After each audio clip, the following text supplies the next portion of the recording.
بسم الله الرحمن الرحيم الحمد لله رب العالمين وصلى الله وسلم وبارك على نبينا محمد وعلى آله وصحبه أجمعين أما بعد. Ceci est le 5e cours du livre الواجبات المتحتمة المعرفة على كل مسلم ومسلمة, les obligations que tout musulman et musulmane doivent impérativement connaître. Dans les cours passés, on a pu voir le sens de la parole La ilaha illallah et on a pu voir les conditions de cette parole, sans lesquelles aucune personne ne pourra en tirer profit.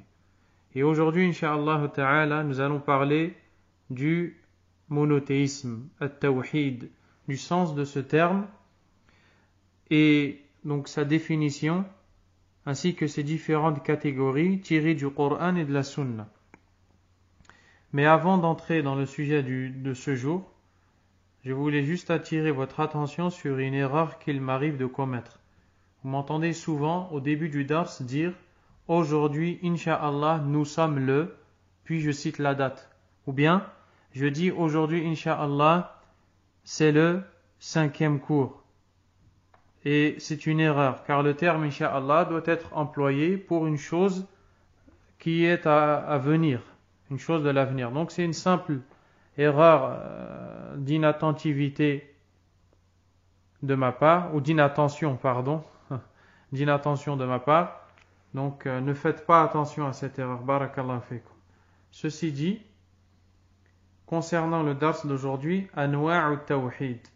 L'auteur, rahimahullah, a dit Anwa'u Tawhid thalatha. Les différentes catégories de Tawhid, c'est-à-dire de monothéisme, sont au nombre de 3. D'où vient le terme tawhid dans la langue arabe et qu'est-ce qu'il est voulu par ce terme dans la religion? Quant à son sens linguistique, il vient du verbe arabe wahada yuwahhidu tawhida, c'est-à-dire rendre une chose unique, la rendre unique, ou bien croire qu'une chose est unique, comme on va le voir. Et le mot at-tawhid dans la religion d'Allah subhanahu wa ta'ala signifie le fait de croire en l'unicité d'Allah azza wa jal. Et certains parmi les gens de la bid'ah, de l'innovation, ou bien certaines personnes ignorantes, ont nié l'existence de ce terme dans la religion en prétendant que on ne peut pas dire d'Allah azza wa jal, ou on ne peut pas appliquer ce mot at-tawhid sur Allah subhanahu wa ta'ala, puisque le terme signifie rendre une chose unique, et Allah, lui, subhanahu wa ta'ala, est déjà unique, et il n'a besoin de personne pour le rendre unique. Et c'est dû à un manque de compréhension de ces personnes, car le mot tawhid, quand il est employé dans le sens linguistique, il veut dire rendre une chose unique, mais quand il est employé dans la religion, il veut dire croire en l'unicité d'Allah subhanahu wa ta'ala et avoir la croyance qu'Allah tabaraka wa ta'ala est unique. Et les savants qui ont défini ce terme, at-tawhid, ont dit huwa ifradullahi bima yakhtassu bihi. C'est de croire en l'unicité d'Allah subhanahu wa ta'ala dans ce qui lui revient de droit. Car nous allons voir que certaines choses reviennent de droit à Allah azza wa jal. Et croire que ces choses reviennent de droit à Allah, c'est ce qui est appelé at-tawhid. At-tawhid, ce terme a 3 catégories qui sont toutes citées dans le Coran et dans la Sunna. Et d'ailleurs, il y a certains aussi innovateurs qui ont nié l'existence de ce terme, mais ils ont aussi nié l'existence de cette division en 3 catégories. Et le Cheikh Abd al-Razzaq ibn Abd al-Muhsin al-Abbad, hafidahullah, a un écrit sur ce sujet qu'il a intitulé Al-Mukhtasar al-Mufid fi adillati aqsam al-Tawhid, le résumé bénéfique dans les preuves des 3 catégories du Tawhid. Ceci dit, le terme Tawhid existe bien dans les textes, walhamdulillah. Parmi ces textes, l'imam Muslim rahimahullah ta'ala rapporte que Jabir ibn Abdillah radiyallahu anhu nous a décrit le pèlerinage d'adieu du prophète sallallahu alayhi wa sallam. Et quand il nous a décrit les rites accomplis par le prophète sallallahu alayhi wa sallam, il nous dit ce terme thumma ahalla bit-tawhid. Puis quand il a porté le vêtement d'ihram, il a proclamé le tawhid en utilisant ce terme tawhid. Et il a proclamé le tawhid sallallahu alayhi wa sallam puisque la formule que répète le pèlerin, ce qu'on appelle at-talbiya, est une formule où on proclame l'unicité d'Allah subhanahu wa ta'ala. Voyez donc que le terme tawhid a bien été utilisé par les sahaba radiyallahu anhum, mais aussi il est cité dans d'autres preuves et on se contentera ici de citer celle-ci rapportée par l'imam Muslim rahimahullahu ta'ala. On pourra se poser une question et se dire d'où est-ce que vient cette division en trois catégories du tawhid qui représente ce qui revient de droit à Allah azza wa jal. La réponse est simple. Les savants ont dit qu'on a pu comprendre que le tawhid se divise en trois après avoir lu et étudié les textes du Coran et de la Sunna. Les savants en ont déduit qu'il arrive dans certains passages ou versets du Coran qu'Allah subhanahu wa ta'ala se décrit comme étant unique dans ce qu'on va appeler la seigneurie dont on va voir la définition. Ils ont vu qu'Allah azza wa jal se décrit comme étant unique dans certains actes qui lui sont propres. Ils ont appelé cela le tawhid dans la seigneurie al-rububiyya, comme on va le voir, incha'Allah. Ils ont vu que dans d'autres passages, Allah subhanahu wa ta'ala se décrit comme étant unique dans le droit au culte et à l'adoration. Ils ont nommé cela tawhid al-uluhiyya, l'unicité dans l'adoration. Ensuite, ils ont vu qu'Allah subhanahu wa ta'ala se décrit comme étant unique dans ses noms et attributs. Ils ont appelé cela tawhid al-asma'i wa sifat, l'unicité dans les noms et attributs. Donc, certains parmi les savants ont divisé le tawhid en deux, mais il n'y a pas en fait de divergence entre ces savants, puisque ceux qui ont divisé le tawhid en deux ont fait de la première partie du tawhid ce qui est appelé tawhid al-ma'rifati wal-ithbat, l'unicité dans la connaissance et l'affirmation, et le deuxième, tawhid al-talab wal-qasd, l'unicité dans la demande. Et l'unicité dans la demande, c'est-à-dire l'unicité dans l'adoration, ce qui englobe tawhid al-uluhiyya. L'unicité dans la connaissance et l'affirmation englobe l'unicité d'Allah azza wa jal dans ses noms et attributs, qu'on appelle la connaissance, et dans l'affirmation, c'est-à-dire dans la seigneurie. Ala kulli hal, les termes sont différents, mais le but est unique et il est pareil. Walhamdulillah. Et ce qui est voulu, c'est de savoir que ne sera monothéiste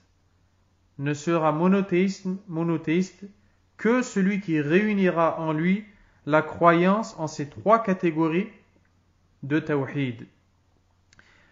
Le cheikh Muhammad ibn Abd al-Wahhab rahimahullah ta'ala a dit Al-awwal tawhid al-rububiyyah وهو الذي أقر به الكفار على زمن رسول الله صلى الله عليه وسلم ولم يدخلهم في الإسلام وقاتلهم رسول الله صلى الله عليه وسلم واستحل دماءهم وأموالهم وهو توحيد الله بفعله تعالى والدليل قوله تعالى قل من يرزقكم من السماء والأرض أم من يملك السمع والأبصار ومن يخرج الحي من الميت ويخرج الميت من الحي ومن يدبر الأمر فسيقولون الله فقل أفلا تتقون والآيات على هذا كثيرة جدا.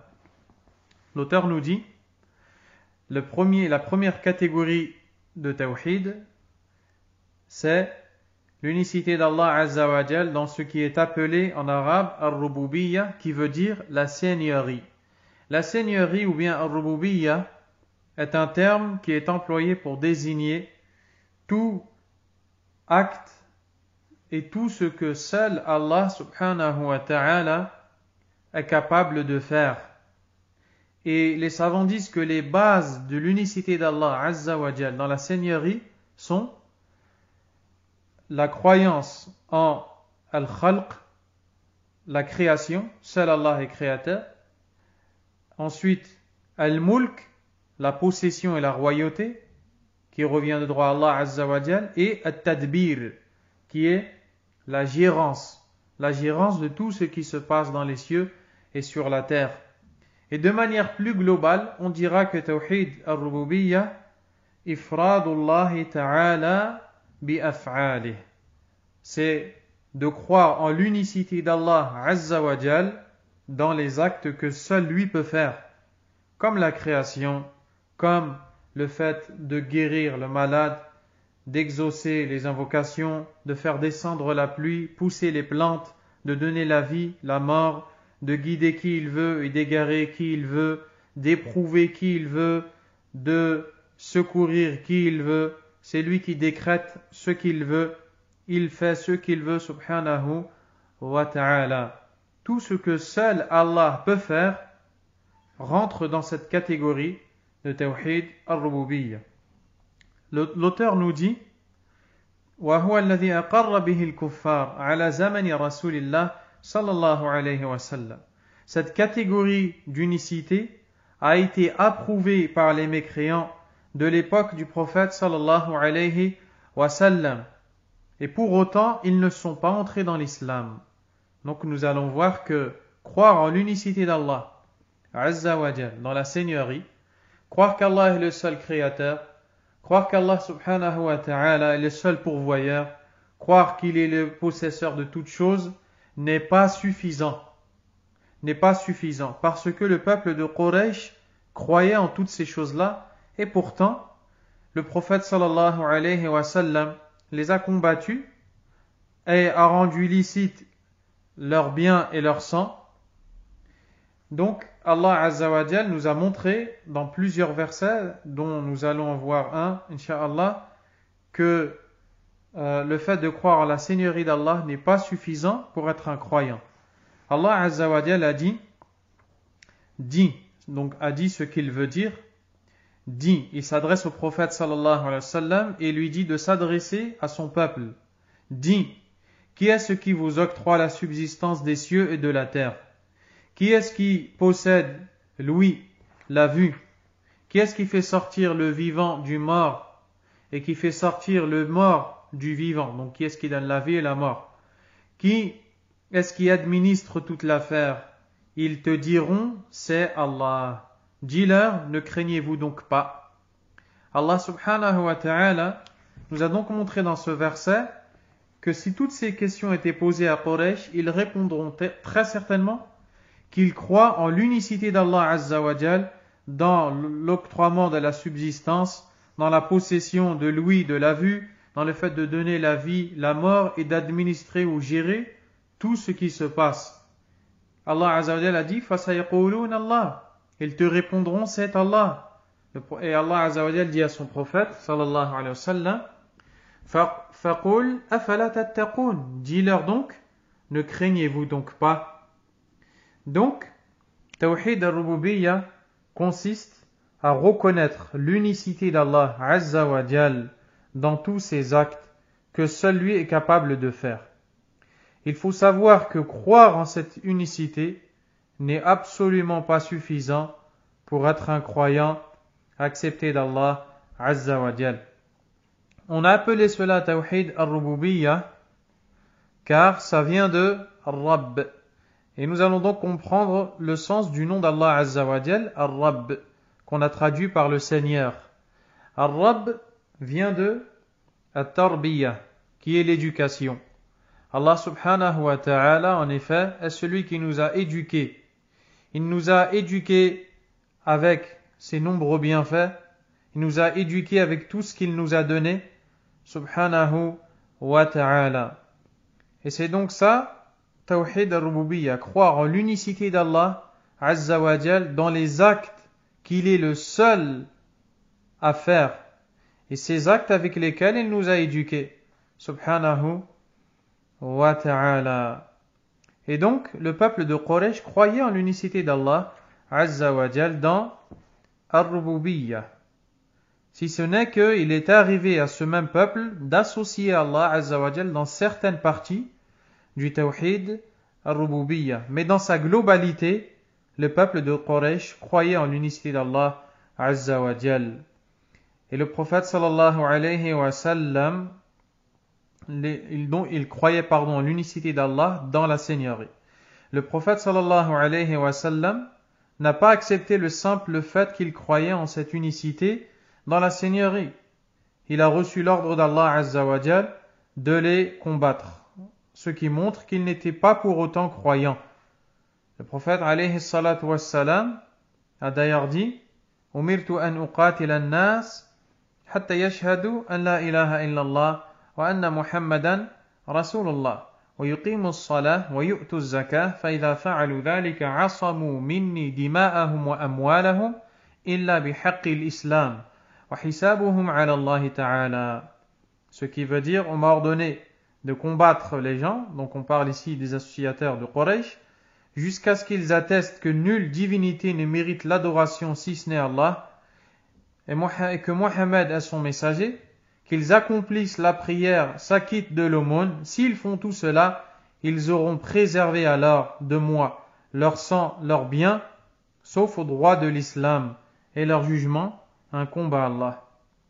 Subhanahu wa ta'ala. Et pour résumer tout cela, on dira que Tawhid al-Rububiyyah, l'unicité dans la Seigneurie, c'est le fait de reconnaître que seul Allah Azza wa Jal est capable de faire ces actes, ou bien de reconnaître l'unicité d'Allah Azza wa Jal dans les actes qu'il est le seul à être capable de faire, comme la création, le fait de donner la vie, la mort, etc. Donc l'auteur a cité à titre d'exemple le verset de Sourate Yunus où certaines des composantes du Tawhid al-Rububiyyah nous ont été citées par Allah Azza wa Jal. Le fait de donner le rizq, la subsistance, le fait de faire tomber la pluie et faire pousser les plantes, le fait de créer la vue, l'ouïe, donner la vie, la mort, de gérer et administrer tout ce qu'il se passe, et nombreux sont les versets dans ce sens. Parmi ces versets, Allah Azza wa Jal a aussi dit قل لمن الأرض ومن فيها إن كنتم تعلمون سيقولون لله قل أفلا تذكرون. Ce qui veut dire dis, à qui appartient la terre et ce qui s'y trouve, si vraiment vous savez. Ils diront à Allah, dis, ne vous rappelez-vous donc pas قل من رب السماوات السبع ورب العرش العظيم سيقولون لله قل أفلا تتقون. Dis, qui est le Seigneur des cieux, qui est le Seigneur des 7 cieux et le Seigneur de l'immense trône. Ils diront à Allah, c'est-à-dire tout cela est à Allah. Dis, ne craignez-vous donc pas. قل من بيده ملكوت كل شيء وهو يجير ولا يجار عليه إن كنتم تعلمون. Dis, qui a dans sa main la royauté et la possession de toutes choses, celui qui protège et contre lequel personne ne peut être protégé, si vraiment vous savez, سَيَقُولُونَ لِلَّهِ قُلْ فَأَنَّا تُسْحَرُونَ. Ils diront à Allah, dis, comment alors êtes-vous ensorcelés? Quel est donc le but de ce type de tawhid qui est cité par Allah dans le Coran? Allah subhanahu wa ta'ala nous cite tawhid al-rububiyyah, cette catégorie de tawhid, pour se servir de ce qui a été approuvé par les associateurs comme preuve amenant à croire en l'unicité d'Allah Azza wa Jal dans l'adoration. Et c'est pour ça qu'Allah Azza wa Jal a envoyé tous les prophètes.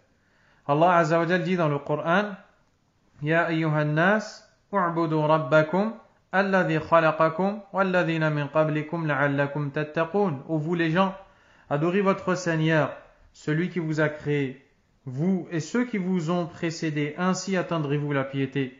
الذي جعل لكم الأرض فراشا, celui qui a fait pour vous de la terre un lit, والسماء بناء, et du ciel une construction, وأنزل من السماء ماء, et il a fait descendre du ciel une eau, فأخرج به من الثمرات رزقا لكم, par laquelle il a fait sortir des fruits comme subsistance pour vous.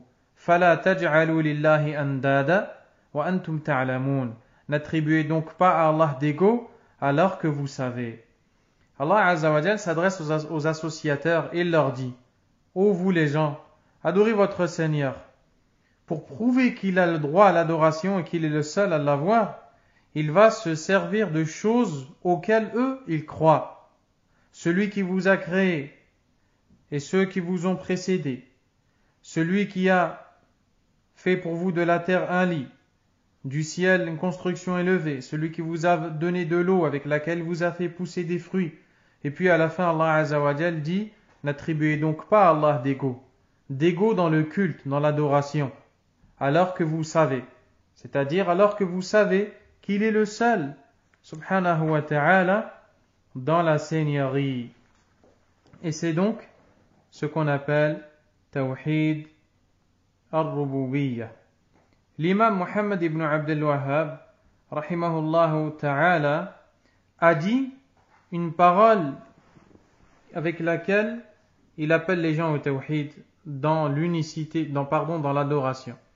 Il dit: إذا كان الله واحدا في أفعاله فوحده في أفعالك. C'est-à-dire, si Allah est unique dans ses actes, donc si toi tu reconnais qu'Allah subhanahu wa ta'ala est seul et unique et personne n'est avec lui dans ses actes, dans la création, dans le fait de donner la subsistance, donner la vie, la mort et toutes ces choses, فوحده في أفعالك.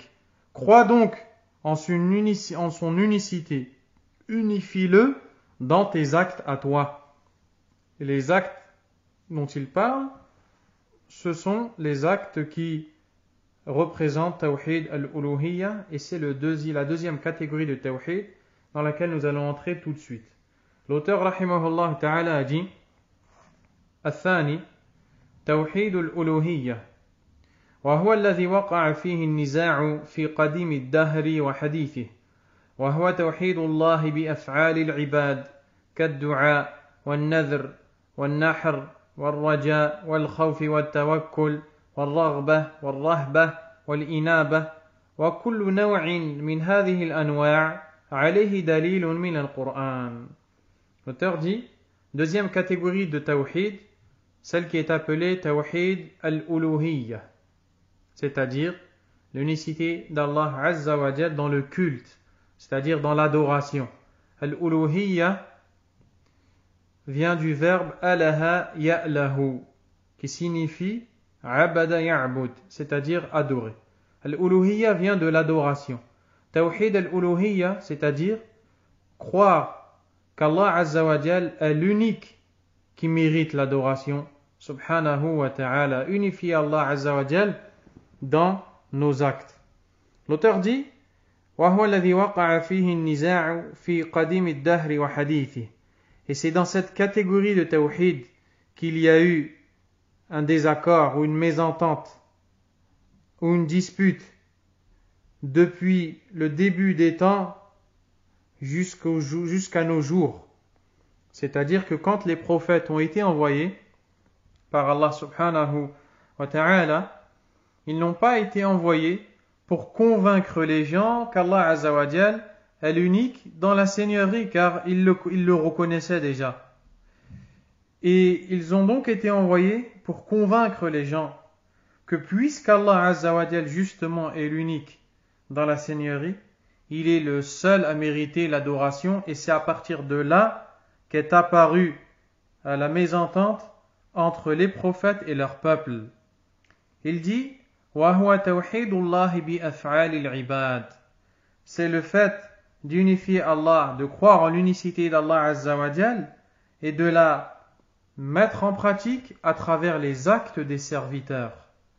À l'exemple de l'invocation, ou bien le vœu, le sacrifice, l'espoir, la peur, la confiance, l'envie de rencontrer Allah Azza wa Jal, ou bien l'espoir, le fait de se repentir vers lui Azza wa Jal, tous ces actes sont les actes du serviteur. Quand le serviteur les met en pratique, il ne doit les faire que pour Allah Azza wa Jal. Donc quand il invoque, il ne doit invoquer qu'Allah Azza wa Jal. التوحيد الألوهية هو إفراد الله تعالى بالعبادة. La définition de ce tawhid, c'est croire en l'unicité d'Allah dans le droit à l'adoration. Subhanahu wa ta'ala. Et c'est le sens de la ilaha illallah. La ma'bouda bihaqqin illallah, comme on l'a vu dans les durus ou les cours sur l'explication de cette parole. Donc voici ce qui est voulu par tawhid al-uluhiyya. Et le premier messager qui a été envoyé par Allah subhanahu wa ta'ala fut Nuh alayhi salam. Et avant l'arrivée de Nuh en tant que prophète, il y avait 10 siècles ou 10 générations entre Adam et Nuh alayhima as-salam. Et dans ces 10 générations, il n'y avait aucune forme d'association de polythéisme présente. Les gens vivaient tous dans l'unicité d'Allah subhanahu wa ta'ala. Il y avait des péchés, il y avait des choses blâmables, mais il n'y avait pas de shirk. Et regardez, Allah Azza wa Jal n'a pas envoyé de prophète. Quand est-ce qu'il a envoyé un prophète? Quand est apparue l'association à Allah Azza wa Jal, il a envoyé les prophètes pour que les gens reviennent au fait de reconnaître l'unicité d'Allah subhanahu wa ta'ala. Il y avait même le meurtre qui a été commis. Et pourtant Allah Azza wa Jal n'a pas envoyé de messager. À titre d'exemple, les 2 enfants de Adam, comme Allah Azza wa Jal nous le cite dans le Coran, l'un d'entre eux a tué son frère. Et malgré ça, Allah Azza wa Jal n'a pas envoyé de messager. Par contre, quand ils ont commis l'association, Allah subhanahu wa ta'ala a fait de Nuh un messager, et il était donc le premier messager envoyé par Allah subhanahu wa ta'ala. Comme nous rapporte l'imam al-Bukhari, rahimahullah, Abdullah ibn Abbas radiyallahu anhuma a dit, pour commenter le verset où Allah Azza wa Jal dit dans sourate Nuh, وَقَالُوا لَا تَذَرُنَّ آلِهَتَكُمْ وَلَا تَذَرُنَّ وَدًّا وَلَا سُوَاعًا وَلَا يَغُوثَ وَيَعُوقَ وَنَسْرًا وَقَدْ أَضَلُّوا كَثِيرًا. Et ils dirent, c'est-à-dire les associateurs, ne délaissez pas vos divinités, ne délaissez pas Wad, Suwa', Yaghouth, Ya'ouq et Nasr, 5 noms qui ont été cités. Abdullah ibn Abbas radiyallahu anhuma a dit, هذه أسماء رجال صالحين من قوم نوح فلما هلكوا أوحى الشيطان إلى قومهم أن ينصبوا إلى مجالسهم التي كانوا يجلسون فيها أنصابا وسموها بأسمائهم ففعلوا ولم تعبد حتى إذا هلك أولئك نسي العلم عبدت ونسي العلم عبدت. Ces 5 noms sont les noms de 5 hommes pieux du peuple de Nuh. Quand ils sont morts, Ash-Shaytan leur a insufflé et leur a dit, mettez des statues à leur effigie dans les endroits qu'ils avaient l'habitude de fréquenter. Pourquoi?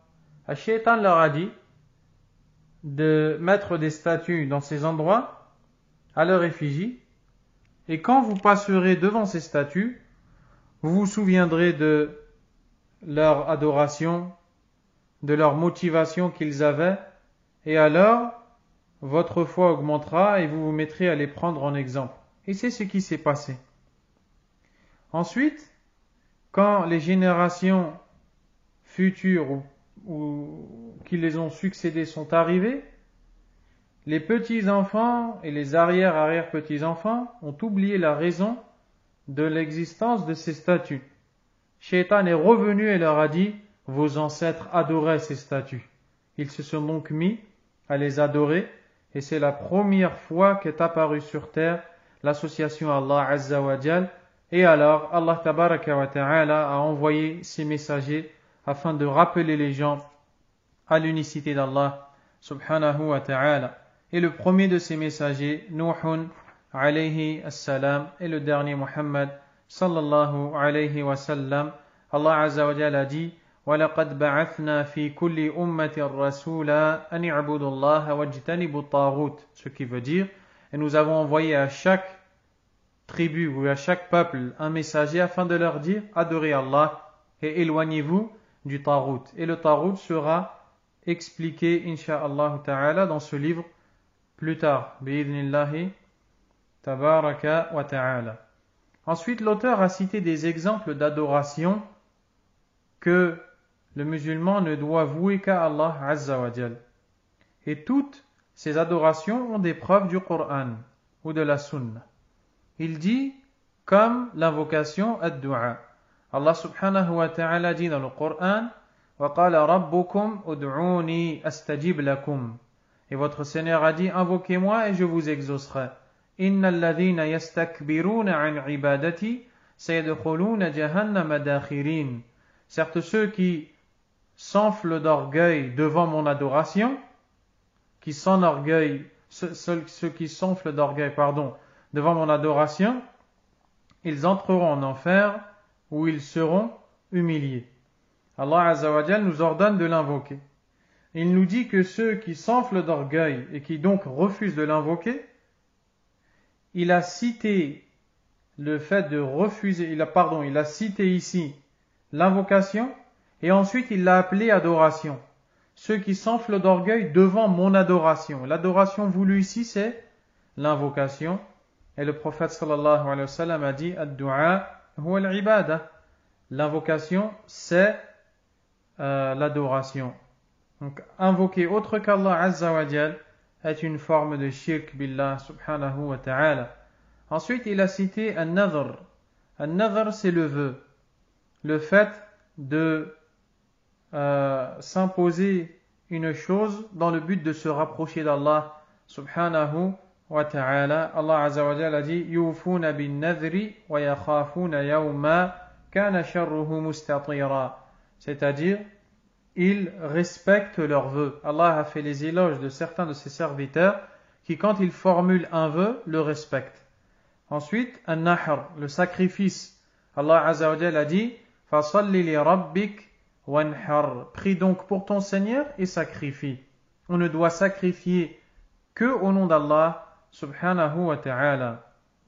Ar-raja, l'espoir. Qala ta'ala faman kana yarju liqa'a rabbih faly'amal 'amalan salihan wa la yushrik bi'ibadati rabbih ahada.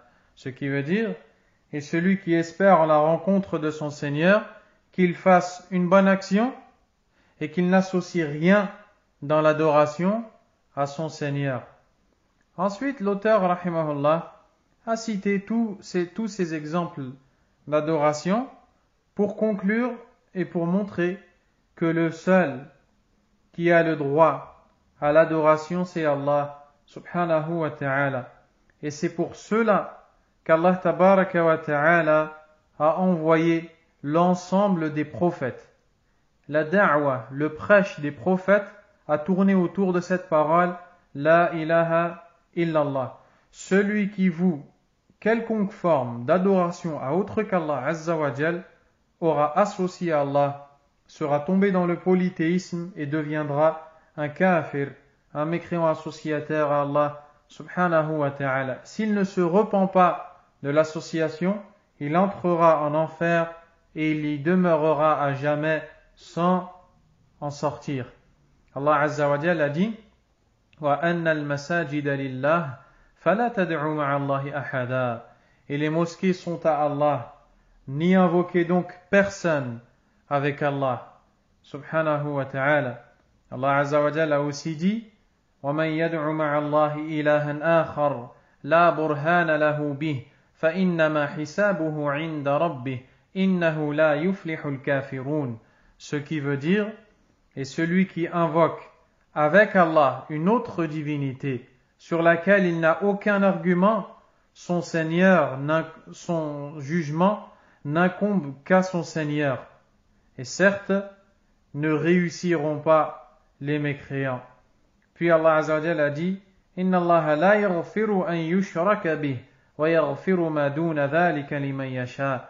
Certes, Allah ne pardonne pas qu'on lui attribue des associés. Et à part ça, il pardonne à qui il veut. Wa qala ta'ala: Innahu man yushrik billah faqad harrama Allahu alayhi al-jannah wa ma'wahu an-nar wa ma lidh-dhalimin min ansar.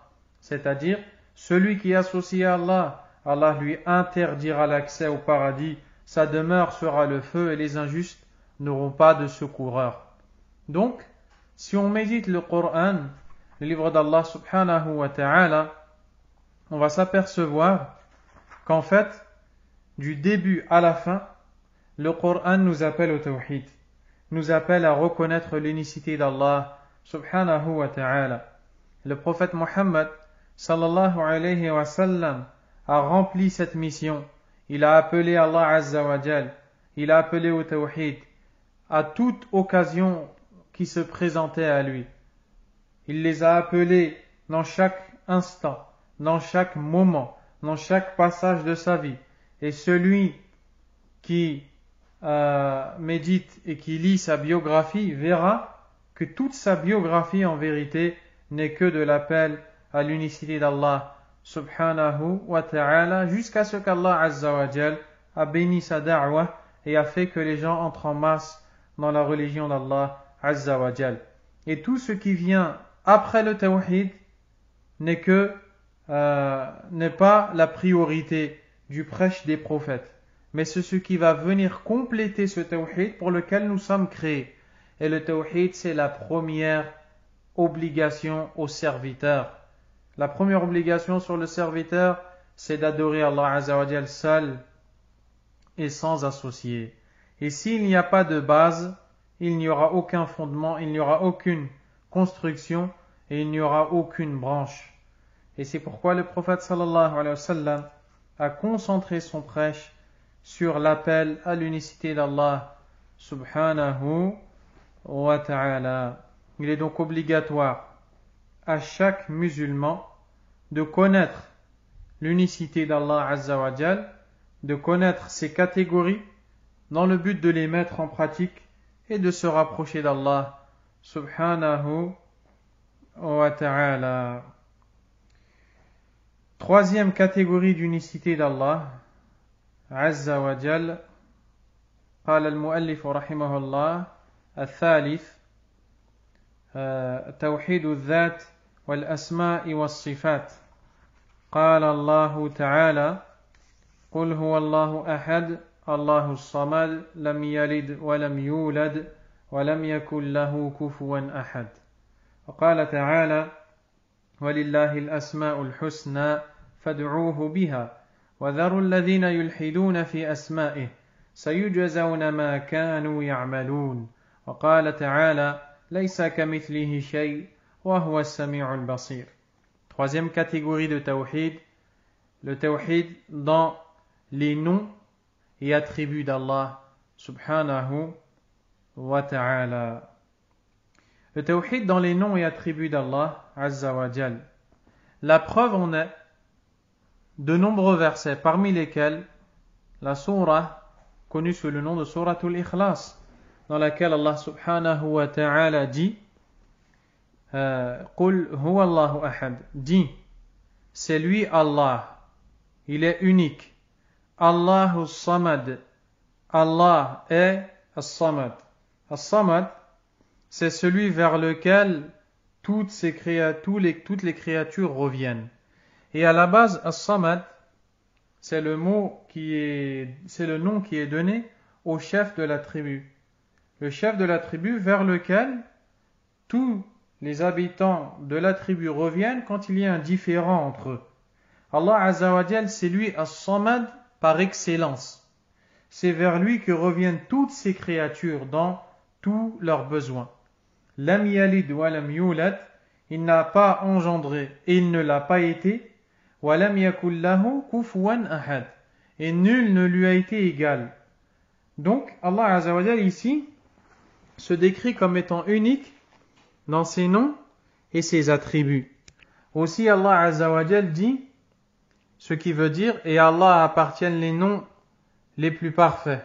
Invoquez-le donc par ceci, et délaissez ceux qui mécroient en ces noms, ils seront rétribués en fonction de ce qu'ils faisaient.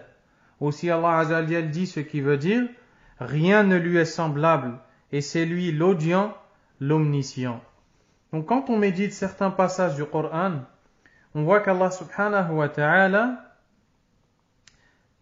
se décrit comme étant unique dans ses noms et attributs tabaraka wa ta'ala. Il est le seul dans ses noms et attributs. Qu'est-ce que veut dire l'unicité d'Allah Azza wa Jal dans les noms et attributs?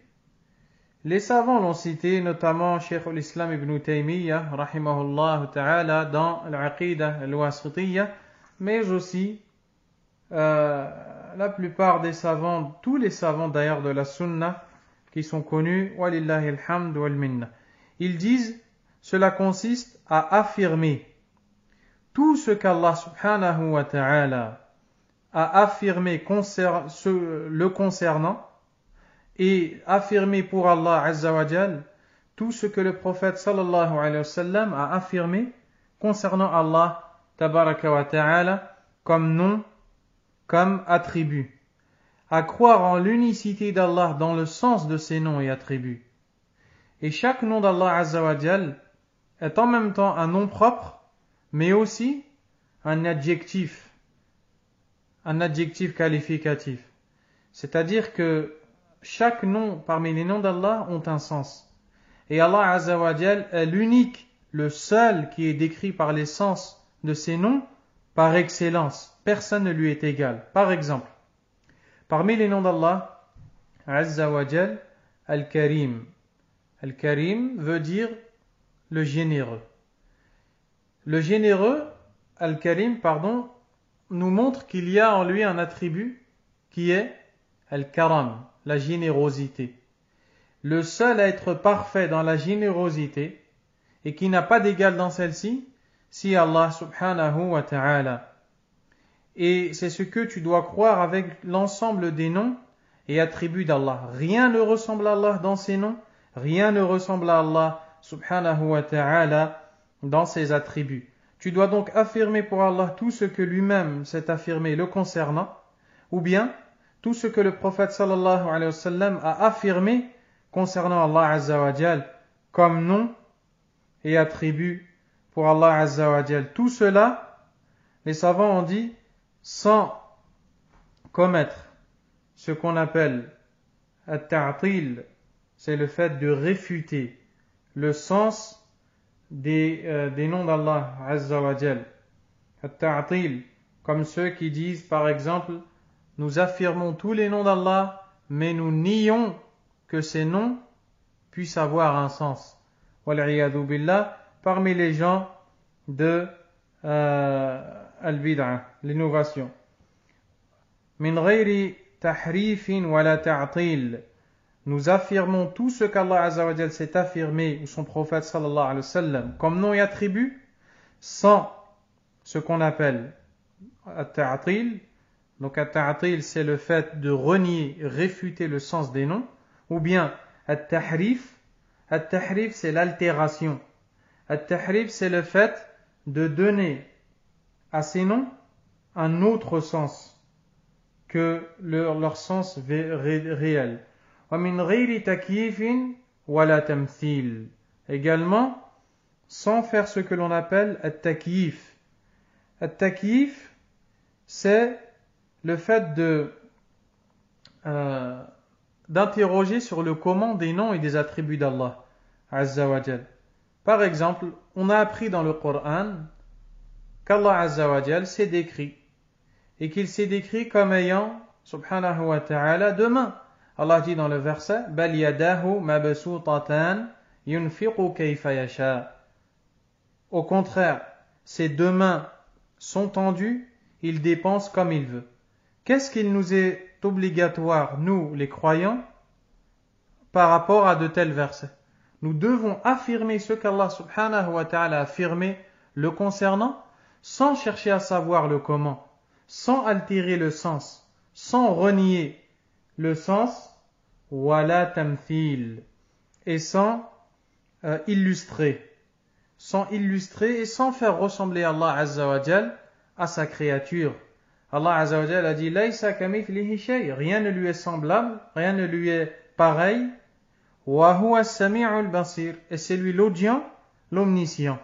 Donc, en même temps qu'Allah Azza wa Jal a nié le fait que quelqu'un puisse lui ressembler, il a en même temps affirmé que parmi ses attributs, l'ouïe et la vue. Subhanahu wa ta'ala. Se sont égarés de ce droit chemin du Coran et de la Sunna et de cette noble croyance beaucoup de sectes, parmi lesquelles Al-Asha'ira et d'autres encore. Et parmi ceux qui suivent Al-Asha'ira, nous avons Jama'atu Al-Ahbash, le groupe des Ahbash, qui nie le sens de la plupart des noms d'Allah Azza wa Jal. Il n'affirme qu'un très petit nombre des attributs d'Allah subhanahu wa ta'ala. Pourquoi? Il ne s'appuie pas sur le Coran et la Sunna, mais il s'appuie sur leur raison. Et ils disent que tout ce que la raison accepte, nous l'acceptons, et tout ce que la raison ne peut accepter, nous le réfutons et nous disons que ces versets veulent dire autre chose. Wal'iyadhu billah. Donc au lieu de se contenter à ce qu'Allah a cité dans le Coran, à ce que le prophète sallallahu alayhi wa sallam a cité, ils ont suivi leur passion et leur raison, et ils se sont donc égarés du chemin d'Allah subhanahu wa ta'ala. Donc, celui qui ne croit pas en l'unicité d'Allah Azza wa Jal dans ses noms et attributs, il n'est pas un croyant. Il s'égare du chemin d'Allah subhanahu wa ta'ala. Les gens de la Sunna affirment tout ce qu'Allah a affirmé Azza wa Jal. Ils disent qu'Allah Azza wa Jal s'est adressé à nous avec une langue arabe éloquente, comprise. Allah Azza wa Jal s'est adressé à nous et nous a fait comprendre ce qu'il attend de nous. Il s'est exprimé clairement. Il nous a dit Azza wa Jal qu'il est au-dessus de ses cieux.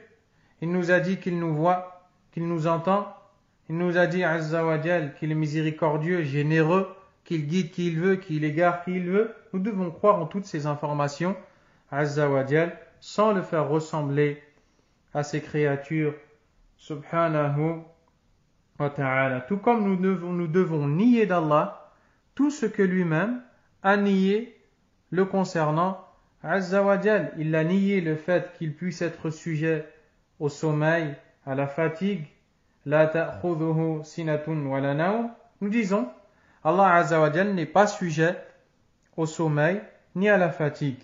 Nous affirmons tout ce qu'il a affirmé, sans chercher à savoir le comment, sans altérer le sens, sans réfuter, sans illustrer ou faire ressembler Allah Azza wa Jal à sa créature, et on nie tout ce qu'Allah subhanahu wa ta'ala a nié le concernant, Azza wa Jal, et tout ce dont on n'a pas de connaissance, on s'arrête et on dit Allahu A'lam. On n'a pas le droit d'affirmer sans connaissance, mais aussi on n'a pas le droit de nier quelque chose concernant Allah subhanahu wa ta'ala sans connaissance. Donc, on vient de voir les trois catégories de tawhid. L'unicité d'Allah Azza wa Jal dans la seigneurie, l'unicité d'Allah subhanahu wa ta'ala dans le droit à l'adoration, l'unicité d'Allah Azza wa Jal dans ses noms et attributs. Celui qu'on appellera le monothéiste, le muwahhid, est celui qui croira en l'unicité d'Allah Azza wa Jal dans la seigneurie, le droit à l'adoration, ses noms et ses attributs selon tout ce que l'on vient de décrire. Ceci dit, celui qui est muwahhid doit savoir que le tawhid du serviteur peut être annulé. Il est annulé quand le pire des péchés est commis qui est l'association, et ce sera l'objet de notre prochain cours, Inch'Allah ta'ala. Wallahu a'lam, wa sallallahu wa sallam wa baraka ala nabiyyina Muhammad wa ala alihi wa sahbihi ajma'in. Subhanakallahumma wa bihamdik, ashhadu an la ilaha illa ant, astaghfiruka wa atubu ilayk, wa barakallahu fikum.